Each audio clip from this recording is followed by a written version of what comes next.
Welcome to another story written by Oracle 1. The Whispers in the Dark of the Haunted Shipwreck. Chapter 1. The sea was too calm. Not gentle. Not peaceful. Calm in the way a held breath is calm, strained, unnatural, waiting to be released.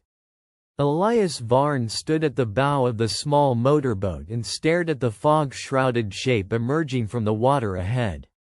The wreck rose like the spine of something long dead, ribs of rusted steel jutting from the ocean surface. Portions of the hull leaned at sharp angles, frozen in their collapse. What remained above water looked less like a ship and more like a wound in the sea. The Aveline, lost 37 years ago during a routine coastal cargo route. No distress signal had ever been logged. No survivors were found. The wreck had drifted for weeks before grounding against a submerged reef, where it had remained ever since, half claimed by ocean, half preserved by salt and isolation. Elias cut the engine. Silence swallowed the boat. No gulls circled overhead. No waves slapped against metal. Even the fog seemed still, suspended in thick folds around the wreck. He checked his recording equipment for the third time. Microphones, headlamp, backup batteries, waterproof camera. He had come for the audio. Every fisherman in the region had told the same story in hushed tones. On moonless nights, voices drifted from the wreck. Whispers that carried across water without wind. Some claimed to hear their names spoken clearly. Others described fragments of conversation, half-finished pleas. Most dismissed it as currents shifting through hollow chambers. Elias did not believe in hauntings. But he believed in sound. And sound, when studied long enough, always revealed its source. He secured the boat to a twisted length of railing protruding from the wreck's side and climbed carefully onto the corroded metal. It groaned beneath his weight, though the sea remained eerily motionless. The air smelled of salt and iron. And something older, something stale. He moved toward a jagged opening in the hull, an entry point where steel had peeled back like torn skin. Darkness waited inside. Elias switched on his headlamp. The beam cut through dust and drifting moisture, illuminating a narrow corridor sloping downward into the ship's interior. Water pooled ankle-deep along the floor, reflecting the light in broken fragments. He paused at the threshold. The silence felt thick here. Dense, as if the interior of the ship absorbed sound instead of carrying it. He stepped inside. The temperature dropped immediately. The air felt trapped, untouched by sun or breeze for decades. The smell intensified.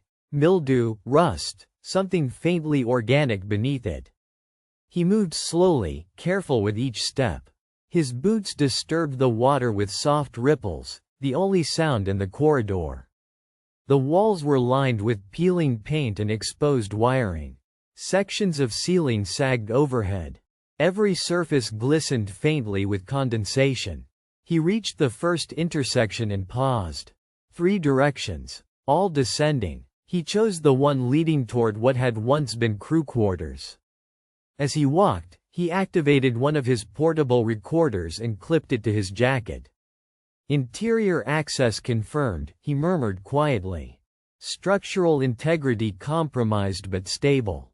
His voice sounded wrong, not echoed, muted, as if swallowed mid-air. He continued forward. A door hung partially open along the left wall. He pushed it gently with his foot. Inside was a small cabin. A bunk bolted to the wall. A metal locker. A desk. Everything frozen mid-use. A mug still rested on the desk, fused to the surface by corrosion. A blanket lay crumpled on the lower bunk. Elias stepped inside. The air was colder here. He crouched and examined the desk. The wood bore faint scratch marks, thin, shallow lines that formed no clear pattern.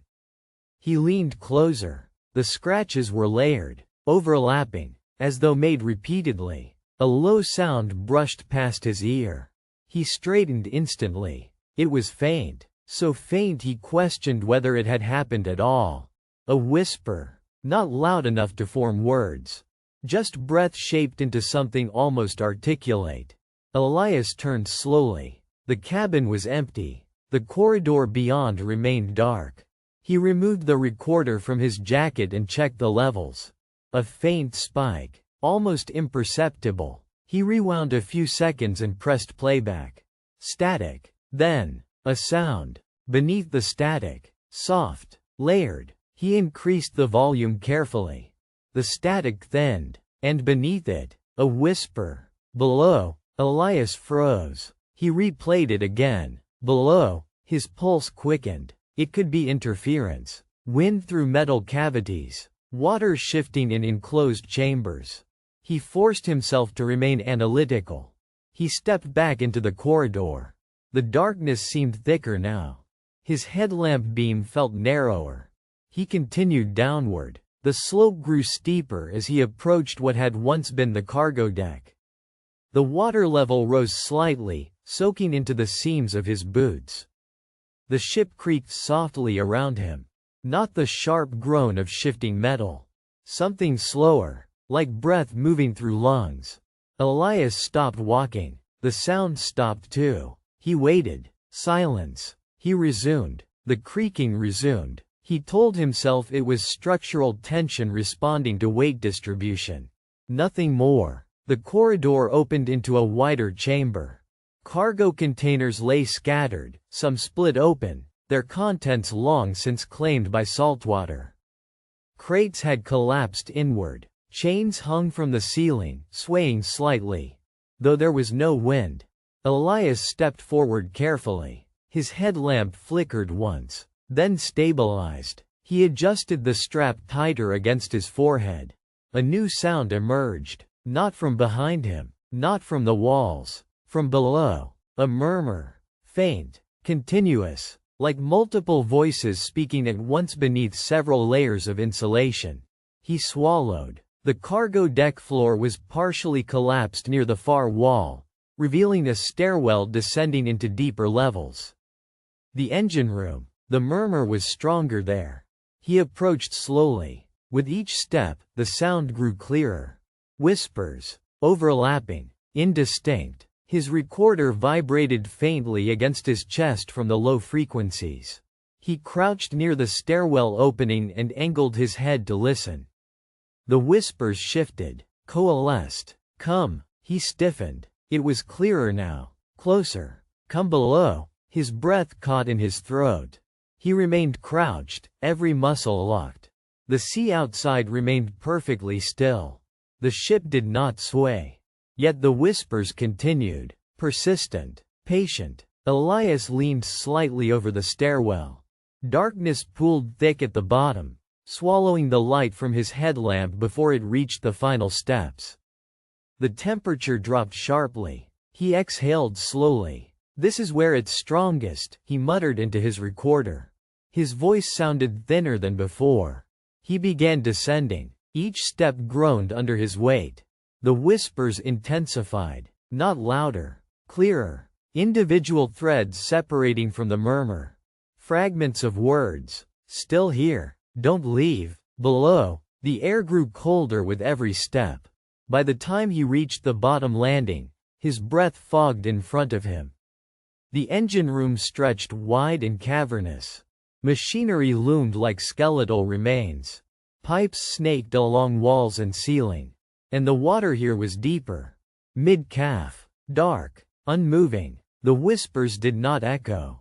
They felt directional now. Focused. Elias rotated slowly. His headlamp caught something floating in the water near the far wall.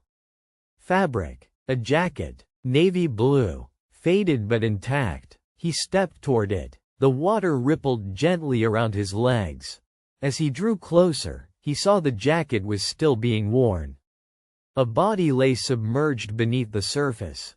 Face down, perfectly preserved, as though time had stopped the moment it touched the water. Elias staggered back, heart slamming against his ribs. The whispers surged. Still here. The body twitched. Just slightly. Elias froze. The head began to turn slowly in the water. Too slowly. Deliberate. The whispers aligned. One voice. Right beside him. Elias. His blood ran cold. No one knew he was here. He had told no one the exact location. The body's face broke the surface. Its eyes were open, black, its mouth parted, water poured out, and it whispered again, "Come below." The lights in his headlamp flickered violently. The engine room darkened. The whispers multiplied. All around him now. Inside the walls. Inside the water. Inside his skull. The surface of the water began to tremble. Not from waves. From movement beneath it. Shapes shifting just below sight. Reaching upward. Elias stumbled backward toward the stairwell. The water around his legs tightened. As if. Thickening. Holding. The body in the jacket began rising. Not floating. Standing. The whispers crescendoed. And for the first time. They were not asking. They were welcoming. And the water closed around his knees. Chapter 2. The tide receded just before dawn. Elias noticed it first when the hull groaned differently beneath him. Not the deep, drowning moan of water pressing against steel, but the dry, splintering creak of weight settling into sand. He had not meant to fall asleep. Yet he had. Curled beside a rusted winch in the cargo hold, lantern dimmed, knife still clutched in his hand. He remembered listening to the whispering until it blurred into something rhythmic, almost soothing, like distant wind through reeds. He remembered thinking, it's only air moving through broken metal. Now the air was still. Too still. The whispering was gone. He climbed the tilted ladder to the main deck, boots scraping across barnacled steel. The hatch above groaned as he forced it open. The sky was a flat, colorless gray. Dawn without warmth. The sea had drawn back farther than he'd ever seen, exposing slick, glistening sand that stretched out in all directions. The wreck lay canted on its side like a carcass abandoned by the ocean. And in the silence, Elias felt something worse than fear. Expectation. The ropes hung slack. The torn mast creaked once, then stilled. No gulls. No wind. No sound of waves. The world seemed to be holding its breath. He moved along the tilted deck, steadying himself against railings crusted with salt and thyme. The sand below was pocked with shallow pools, reflecting the gray sky like blind eyes. That was when he saw them. Footprints. Fresh. Pressed into the wet sand where the water had receded. They circled the hull. Dozens of them. Bare feet. Small. As if children had walked around the wreck in the night. Elias's mouth dried. There were no children on this island.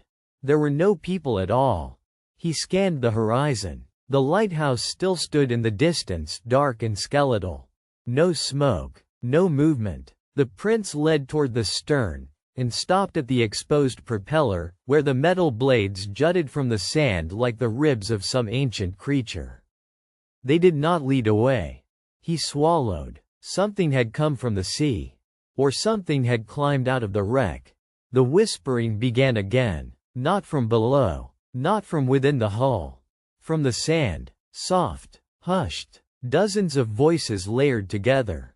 Elias froze, heart pounding. The sound seemed to rise from beneath the exposed seabed itself, as though the ocean floor were breathing words through cracked lips. He crouched slowly, pressing his palm against the damp sand. It vibrated faintly, and the whispers sharpened. Not random, not wind. Words. Stay. Stay with us. Do not leave. The voices overlapped, pleading and insistent. Elias jerked his hand away as though burned. No, he whispered hoarsely.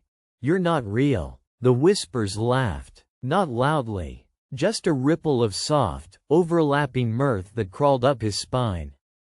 The sound shifted, drifting back toward the ship's hull. He followed it without meaning to. Each step felt guided. The stern ladder led down toward the exposed underbelly of the wreck, where seaweed hung like rotting drapery. The metal plating was split open there, a jagged wound in the hull where the ship had likely struck the reef. The whispers flowed from that wound. He climbed down carefully, boots slipping against wet steel. The sand beneath the hull was darker here, packed tight by years of pressure. And at the base of the split hull, he saw something that made his breath stop. A hand, human, pale, reaching from the gap in the torn metal. The fingers were thin, translucent, resting motionless against the sand. Elias staggered back. The hand did not move. It did not twitch. It simply lay there, as if frozen in the act of escape. He approached slowly, every muscle trembling. The skin looked waterlogged, almost waxen. He crouched and touched it with the tip of his knife. Cold, solid. But when he leaned closer, the hand opened, not with force, not with speed, but with a slow, deliberate unfurling of fingers. And from the dark slit in the hull, the whispering surged. Not pleading now. Hungry. Come back. Elias stumbled backward, falling into the sand. His lantern slipped from his belt and rolled, light spinning wildly across the exposed underside of the wreck. And in that swinging light, he saw them. Faces. Pressing against the inner hull plating.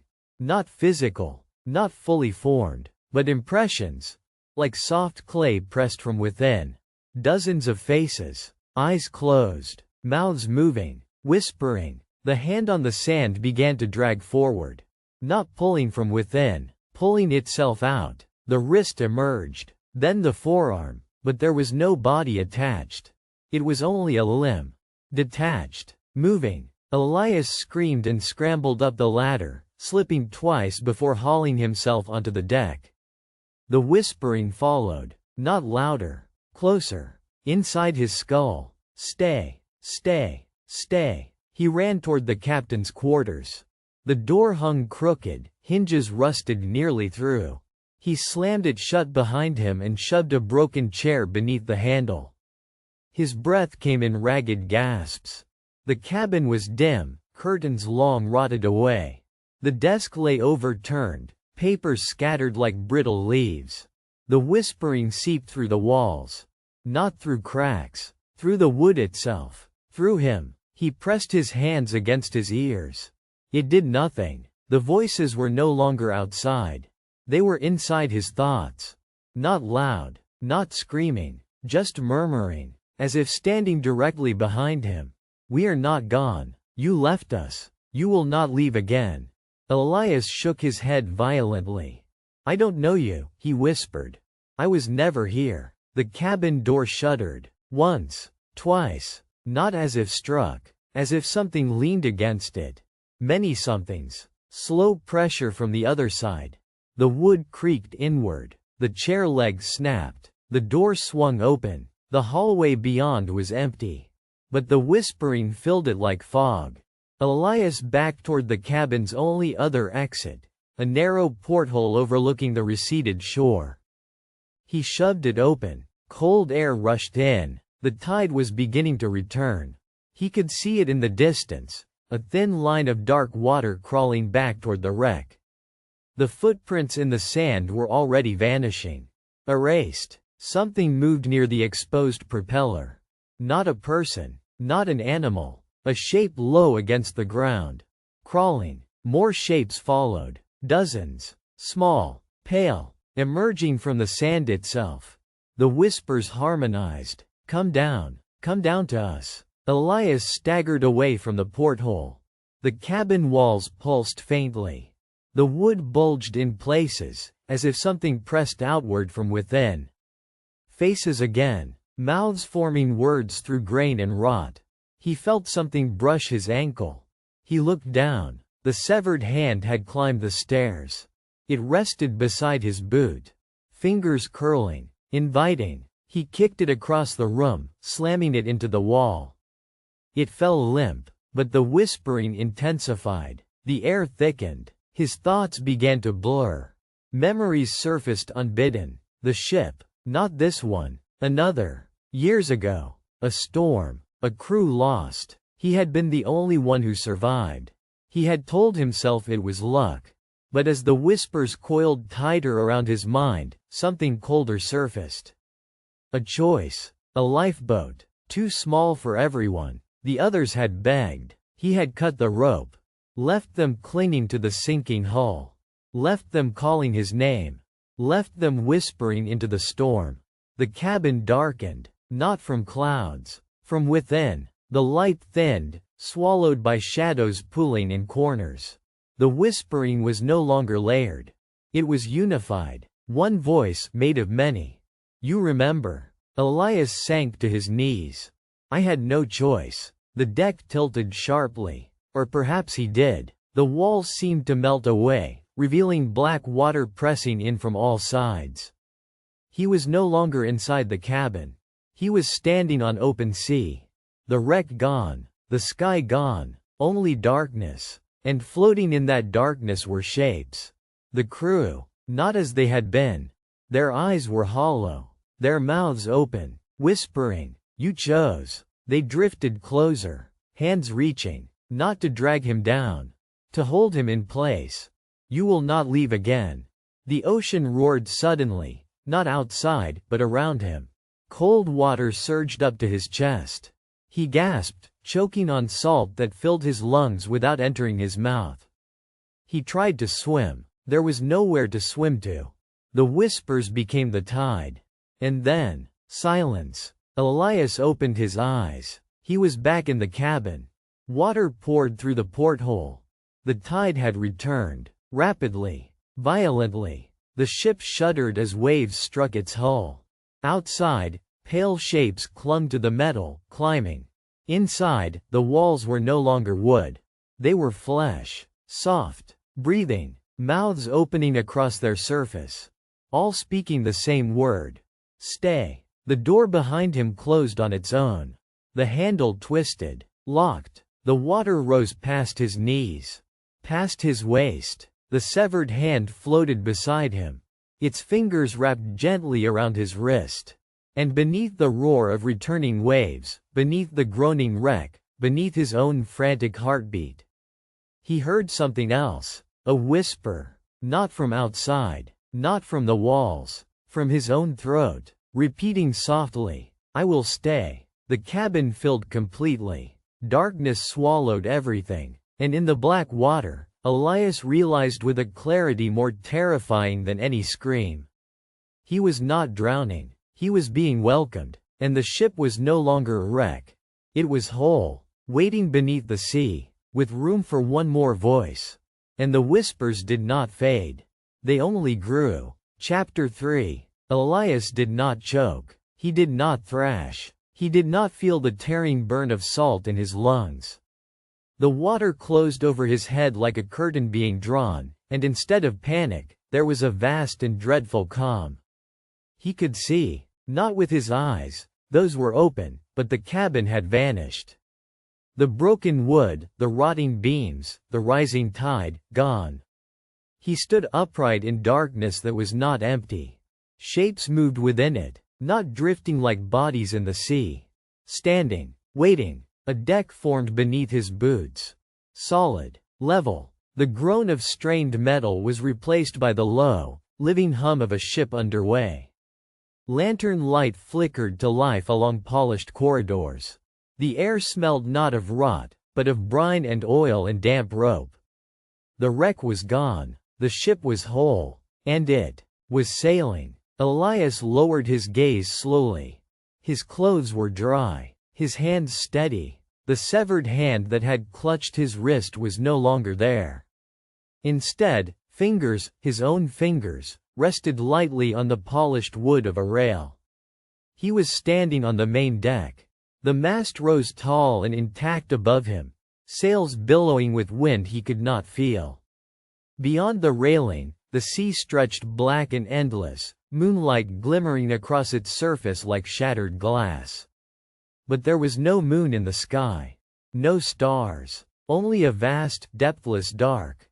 The whispering continued, not around him, within the ship itself. The hull creaked with murmured voices. The rigging thrummed with breath.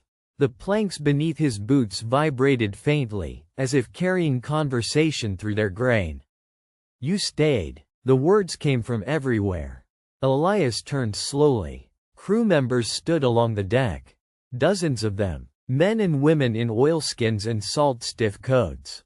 Their faces pale, their eyes fixed on him.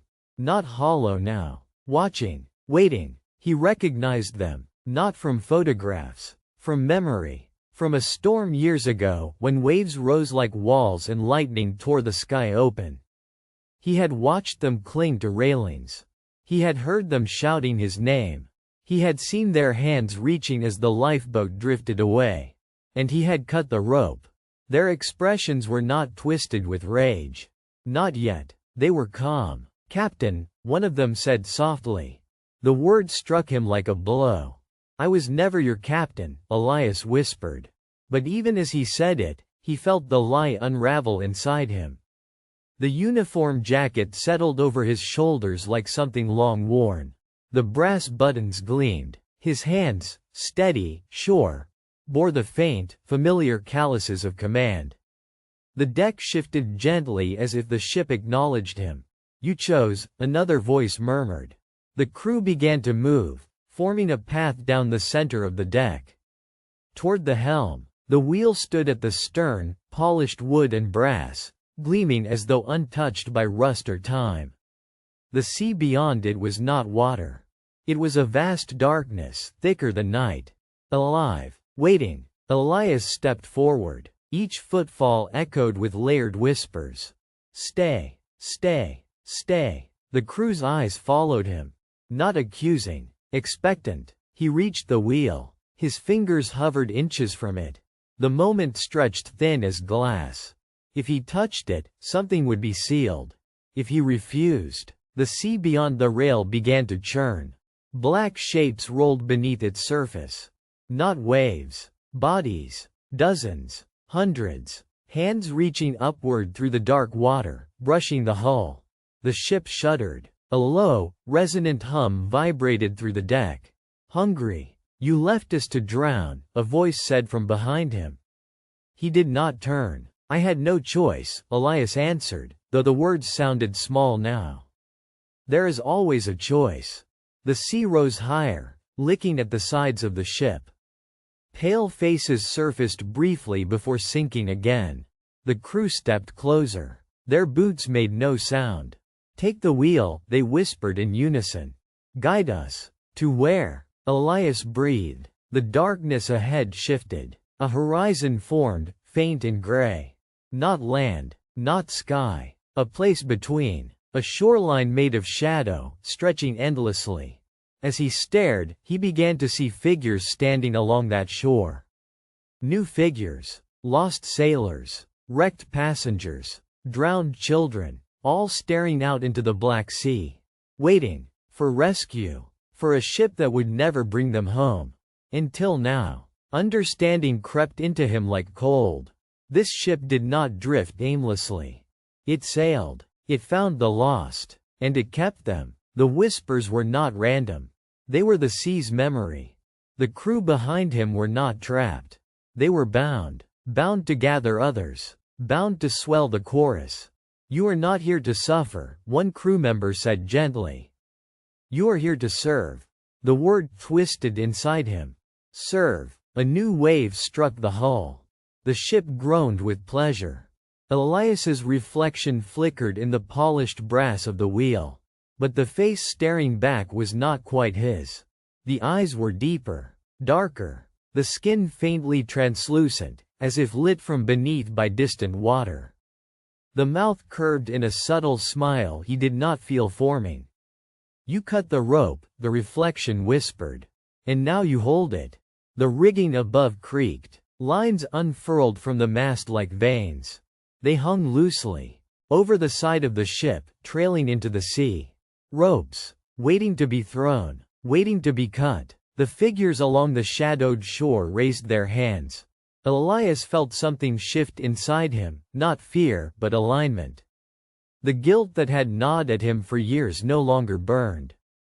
It crystallized, hardened, became structure, purpose. The sea roared softly, like breath drawn in anticipation.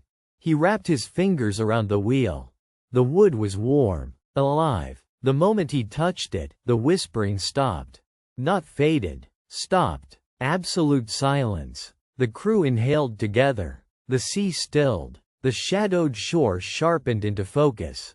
He felt the ship respond to him, not as a vessel to a captain, but as a body to a mind. He could sense the drowned. Their fear, their longing, their final, desperate hope for salvation. He turned the wheel. The ship angled toward the shore. The sea parted obediently. The ropes tightened, lifting slightly as if guided by invisible hands. The first of the waiting figures stepped forward. A man in torn clothing, eyes wide with relief. "Help me," the figure called. The word echoed across the water. The ropes uncoiled from the rail and shot outward, slithering through the air with unnatural precision. They wrapped around the man's arms. His relief shifted into confusion. Then horror. He tried to pull free. The ropes tightened. The ship groaned in satisfaction. The crew did not move. They watched. Elias did not speak. The man was dragged across the dark water, screaming. The surface did not ripple.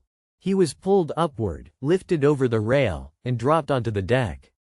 The moment he landed, the screams stopped. He rose slowly. His eyes were empty now.